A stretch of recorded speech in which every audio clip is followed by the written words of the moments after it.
G'day everyone, I'm Smokescreen and welcome back to another video. And before we get into this one, if you have not seen yesterday's video, you need to close this video right now and go and watch it first.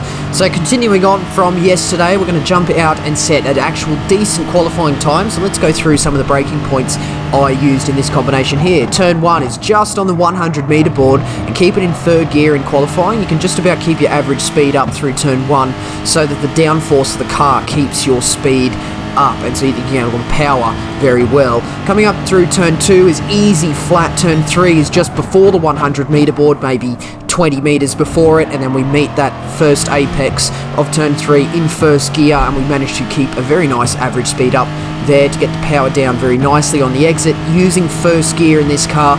Coming up towards turn 4, look on the left hand side once again, just before the 100 meter board, maybe 10 meters before it. You can go slightly closer to that 100 meter board at turn 4 than you can at turn 3. Coming into turn 5 is flat. Turn 6 is just before the 50 meter board, braking down into third gear and get two wheels on that inside curb to try and pull the car around, and then braking just on the end of that curb that you run on the exit of turn 6. And then turn 7 and turn 8 is easy flat. Turn 7 and 8 sort of run into each other, so you get a nice smooth run through there. Turn 9 just before the marshals, before the 50 meter board through turn 9, two wheels on the curb, and then you can go to four wheels on the exit, and then braking just on the end of the Austrian flag on the printed on the tarmac on the outside of turn 10 for the final corner, and we come across the line with a 120.5. Man, I would be concerned if I came across the line with a 150 in this combination. But in wake of that immediate qualifying time there, we have a look at the grid for the race that immediately followed. Up in fourth. That's a much better qualifying time. So if you remember the racing yesterday, I didn't really put in the effort to set a good qualifying time, but I did in this particular race, and I was starting sort of close to the back yesterday, and sort of lower midfield at the back of the grid. But today's video, the objective once again, you might have seen my videos last week, it was to try and get a win at Circuit de Saint-Croix in Group 1. But this week we're going to try and do basically the same thing. We're going to try and win in this 2008 model Lexus at Red Bull Ring in Race C this week. Coming up into turn 3, we're once again struggling on the brakes, and we just let him go, but he loses it on the curb. Man, once again we've seen that very unfortunate phenomenon that was happening here. I very clearly let him go, and then he ended up spinning it on the curb himself. You know, I feel as though I bumped him off the apex, yes, but I did let him go and he was well ahead, but unfortunately for him, he lost it on the curb. And I think, you know, at what point does the incident stop being my fault, I think is the question we have to ask. And I think I've deemed in that particular instance that my fault sort of stopped when I let him go. Again, I could have easily sort of accelerated away and kept that position, but I did keep it, and he unfortunately spun. But the race was fairly uneventful for the opening stint. It was a very uneventful first stint, but we're just going to have a look at the time gaps up ahead. So I've got a 1 second gap to Nozzy and a 4.2 second gap to Corey Hack. And we're coming up to turn 9 of lap 7, which is going to be the in-lap for myself. We'll see if Nozzy and Corey go in. I think Corey has stayed out another lap, in fact, and Nozzy and I go in. So this is going to be a very interesting... it'll be very interesting to see how this strategy works out, but we go in. Nozzy and I are both on the medium tyre, so the fact that I'm only 1 second behind him, it definitely puts me in a very good position to try and get the move done. However, I kind of wished he was on soft, so I would now, in that case, if he was on soft, I would now have a very big advantage having started on the mediums myself. But we're both on the same strategy, so it's all good. I just have to outpace Nozzy on pace alone, I guess, but we still got the question mark of Corey, so he's presumably going to go in at the end of this lap. If we've gone in at lap 7, you probably don't want to stay out too much longer, unless he is on the softs, of course, in which case you'd probably run the softs to lap 9, but we'll see if he can manage to get them to last that long.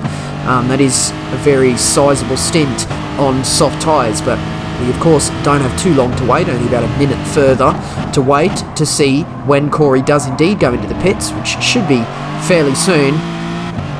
But we're just going to be focusing on keeping these tyres getting up to temperature, because I can't fall off the back of Nozzy, who I do have the slipstream of at the moment, coming through turn 6. Corey goes in on the medium tyre, so That is very interesting indeed. He's done an absolute ripper opening stint to gain out 4 seconds on me on the medium tyre, on the same tyre, on the same strategy. So that is very fair play for Corey. However, the gap on the exit of the pits to the lead was 24.1 seconds. It's now 23.4, so we've gained a second on him. So we'll see how close we actually get to Corey coming on the exit of the pits. But Nozzy here has now got a very poor exit from the final turn. We're going to be looking to get this move outright done at turn 1 as soon as possible. We run side by side through turn 1 and get the power down. Beautiful racing between the pair of us there. Side by side through turn 1. Corey's come out of the pits 4 seconds ahead, so we've made a slight gain, however not as big of a gain as I was expecting. But coming up the run to turn 3, let's see. Oh my goodness, so much lag now all of a sudden. So that's a very ominous occurrence going on here. Oh my goodness, have a look on the totem on the left hand side. All of the Australian players have dropped to 1 bar connection. So that screamed to me, is this a lobby issue? If all the Australian players are struggling with their connection, is that sort of an issue with the Australian sort of internet on this server? But we'll see exactly what the issue is shortly as we're fast forwarding up to here. We've gained like a second on Corey on this lap, so it's looking to be a very good race. However, he's disappeared from the totem, but I think he's still up ahead now, showing 16, so there's something very strange going on. But as we're coming into turn 1, we're going to see exactly what was going on, and it was actually me the entire time I've disconnected from the race. So once again, the disconnects do not seem to elude me. I seem to still be struggling with the daily races now. I was struggling in the FIAs a lot. That's kind of fixed itself, but now I'm struggling in the dailies. So that's the second week in a row I've disconnected mid-race. So I'm really not sure what's going on. It's really frustrating though, you know, because that was looking to be a good race. But it's all good. We've gone again. We've reset the, cleared our cache, reset the internet, done all that good stuff, reset the PlayStation, and we've gone again in the next race. And let's hope we don't disconnect this time. However, I am looking at the internet connection strength of Noxy and Hallam too ahead of me, and he's got a 1 bar connection, so that's a very, once again, a very ominous prospect. But let's see how this strategy goes. Noxy is looking very racy on this opening lap, so I know that Nozzy likes to start on the mediums. I like to start on the mediums. I don't know what Broccolili's doing, but what he is doing is overtaking me. I'm not sure what he's doing in terms of strategy, but I think he's got that move done at turn 3 fairly convincingly, so I'm not sure whether he started on softs or what is going on there. But if we cast our eyes up into the fight for the lead, Noxy and Hallam too has immediately overtaken Nozzy, so I think it would be safe to assume that Noxy is actually starting on the softs, and I think that is the case because he's gapped Nozzy very quickly, and the fact that he qualified behind Nozzy, suggesting Nozzy is faster, probably also cements that there is a tyre advantage in there for Noxy to have all of a sudden found all this pace on Nozzy out of nowhere. But let's focus on this race. This race is the race of the week so far for me. So it's a slow burner, and the first stint is sort of similar to the first stint in the last race, but my goodness, the second stint spices up nicely, and this is the race where we're going to be looking to get the race win.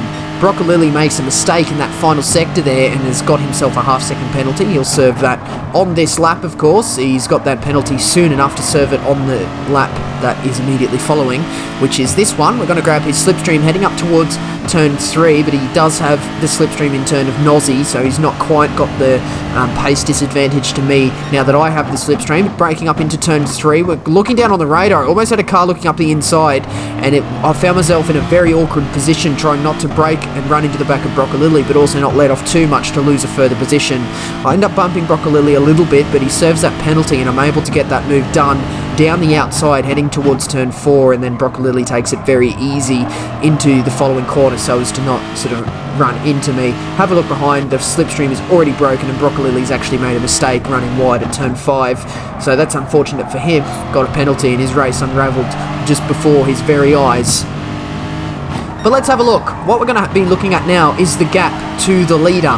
That is the most important thing, because Noxy at the moment is on soft, so I can probably confirm that 99% sure that he's on the soft. So what we have to do on our medium stint at the start of the race is minimise the time loss to the soft runner. The less time the soft runner can gain while I'm on my mediums, the better chance I have of trying to beat the leader. So on the end of lap 2, the gap is 3.8 seconds. We're going to check the gap at the end of every lap. 4.3 seconds by the end of lap 4, 4.6 seconds by the end of lap 5, 4.4 seconds at the end of lap 6. And lap 6, we're going to be skipping ahead to just a little bit later in the lap, because this is actually going to be the in lap for somebody, which is why I've left it in. But the fact that we ended up actually gaining on that lap 5 there, so we closed the gap to the leader by 2/10 in that lap, while he's on the soft tyre, it really sort of tells me that I think I am quite well on the pace here to try and keep the position. So Noxie actually goes in at the end of lap 6. It's probably a lap early on the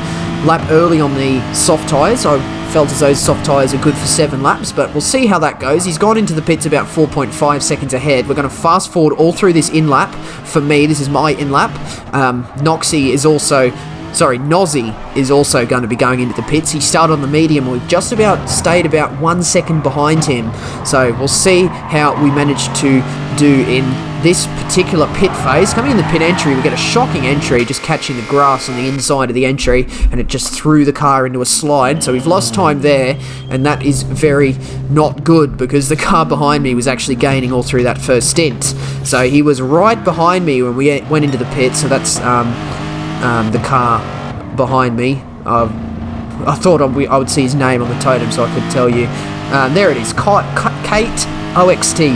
He's right behind me, and he's actually come out on the medium tyre. So he started on the soft, so that explains why he was so racy in that first stint and catching up to me. And then coming up into turn 3, he goes for this move here, just sort of moving me off the apex so I don't spin out. So I think that probably confirms that you can sort of run someone a little bit wide, and as long as they keep control themselves, there's going to be no issue for Kate in terms of spinning me out.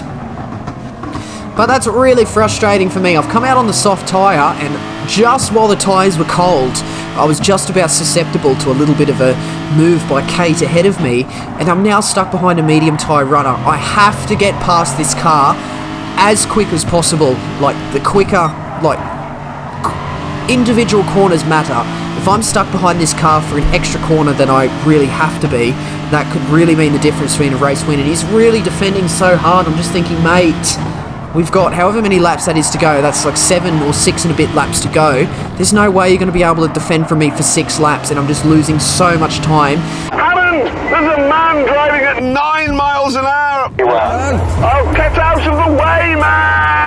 Come on! What are you doing? So Noxie has just equalised in the lead again, 3.6 seconds ahead. So we gained about a second in that overcut strategy that we took by going in a lap later. Going to be looking around the outside of Kate, not quite come off as he manages to get the traction up the inside of the corner. We're flashing our headlights pretty much everywhere we can. As you can see, yeah, the lights flashing on the back of his car, running defensive up into turn 3. I was so frustrated with him, because this is the most pointless battle in history, basically, because he's on medium tyres, I'm on my soft tyres. You can see what tyre the people are around you. You can see what tyre they're on when you come out of the pits, or when they come out of the pits. And it's just like, mate, I'm fighting for the race win. You're not fighting for the race win. I'm not in the same race as you, and this is really going to be cemented by the fact that we've run completely around the outside of turn 4, completely have done him around the outside. We've got the inside for turn 6, and we'll see how quickly we manage to open this gap up now. So it's going to be 2/10 midway through turn 6, and then turn 7 and 8 is a really big tyre advantage, sort of tyre traction grip zone. You can see on the exit there, that gap has just completely opened up to 6/10 already. So I was losing so much time, hemorrhaging time behind him, just absolutely spilling time left, right and centre, stuck behind Kate. You can see by the end of the lap, we've already broken slipstream to him. It was just, oh man, I was just so frustrated getting stuck behind him. I wanted to just absolutely rip his head off. And now I've been put 2.9 seconds off the back of Aussie. That should really be a 1 second gap, because that's how far behind him I was when we went into the pits. So I've lost maybe 2 seconds from that battle, and it's just 2 seconds I could not afford to lose, because Nozzy is now fighting with Noxy up in the lead. So Noxy has started on the soft tyre and come out on the medium tyre for the second stint, whereas Nozzy, has started on the medium and come out on the soft. So this is why it was so important to minimise the time loss to Noxy in the first stint, because it would just mean that there's less time to gain back when we go onto our soft tyre. But the fact that these pair are battling up ahead has sort of thrown me a little bit of a lifeline. It's sort of allowing that gap to the lead to close in a little bit. We're now at to 1.6 seconds, which is almost back to where I should have been behind Nozzy on the exit of the pits anyway. But now I've got to gain the time back that I lost in the battle with Kate, and also overtake Nozzy for the lead. Nozzy has gotten ahead of Noxy, so I'm not really expecting Noxy to be any threat to Nozzy at this point. So I think Nozzy is now free to race at his own pace. He's got no reason to be held up, but we've still unfortunately got this overtake on Noxy to do. The gap to the lead is closed to 1.2 seconds, so we're now just about back at where that gap should have been. We've probably still got a few tenths to go, but we thankfully have the slipstream of Noxy, which should help us get this position done. And he's made a mistake on the exit of turn 1. We're looking up the inside. Unfortunately, no slipstream, which I kind of wanted, and maybe got the move done at turn 3. But it's all good. We run side by side up this second straight, and we've got the inside for turn 3. It's now all eyes on me to get a very good exit here, and I've defended that position beautifully, if I do say so myself. Clean up the inside, just taking a nice racing line and just fending off Noxy for the lead, for second position there. Man, that was a high adrenaline portion of that race, and now the race is sort of switched once again to trying to catch Nozzy. So in the opening stint, I was trying to catch Nozzy sort of as much as I could, but I wasn't quite able to do it, so I didn't focus all of my energy on trying to get closer to Nozzy and try to overtake him. I was really prioritising trying to minimise the time lost to the leader on the soft tyre at that particular portion of the race. But now on this final stint, Nozzy and I, we are on the same strategy, of course. We're both on the soft tyre. There's no tyre disadvantage there. There is, however, crucially, I would say, a car disadvantage. I'm trying to do everything I can in this 2008 Lexus, which, as we saw yesterday in yesterday's video, is an absolute death trap. So we do have to be very careful on the curbs and on the power, just to try and minimise the mistakes in this car. It also eats through its tyres a lot quicker than the 2016 Nissan that Nozzy is driving. So, you know, I have sort of handicapped myself a little bit with car choice, but I will say, I'll be completely honest, the difference between this 2008 Lexus and the 2016 cars is actually less pronounced than I initially thought when I was going into this week of races. Right, so what we've got to do to try and catch Nozzy is we've got to be quick in the places where he's slow, because there's really, if we try and outpace him in a portion of the track where Nozzy is already very quick compared to us, we're going to do one of two things basically. We're going to either push a little bit too far and go beyond the limit and end up crashing and binning the car, or we're going to eat through our tyres more than we already have to. So I could already tell that he's strong on the exit of turn 3. So as we head up that crest, it seems to be a lot easier to navigate and get that done successfully with a good exit in that 2016 car than it is compared to the 2008 car that I'm driving. Running very wide on the exit of turn 10. That's another thing. We have to try and not get a bloody penalty, because that will stop any sort of attempt at trying to get inroads into Nozzy for the race lead. It will stop that in its tracks. But on the exit of turn 1, we're also struggling. So this car struggles in the traction zones. We've learnt that, but I think I'm better in the middle sector. I mean, we'll see on this lap how that gap fluctuates as we head through here. But heading up into the braking zone for turn 3, we get an okay apex there, and trying to get onto the power is so hard because we get so much wheel spin heading up that crest, and that gap has opened up to about 1.4 seconds on the exit there. So we lose time in the traction, but we gain it back in the downforce. So I'm not sure whether Nozzy is just not as practiced as me through that middle sector, but I would traditionally probably expect the 2016 cars to be a little bit better in the downforcing sections, but in this particular instance, I found myself always gaining through this middle sector. So it was 1.4 seconds the gap coming out of turn 3, and then as we head through turn 7 now, onto turn 8, on that curve of turn 8, that gap is closed to 1.1 seconds, and the advantage to me also continues through this final couple of corners, which are now absolutely crucial in terms of this race, because we now have to really focus on trying to get into the slipstream for the straights, because we're heading on to the final lap. Basically, the only possible way I have to get this move done now is to go for it at turn 9 and get the slipstream to close that gap up the straight. So we have to get a very good turn 1. We're going to try and hold third gear this time. Try and keep an average speed up on the exit, and we just about get within the slipstream range, 7.2 tenths. So we're in slipstream at this particular instance here, and that gap is closing very, very slowly. I would have probably liked to be a little bit closer, but we've got another straight.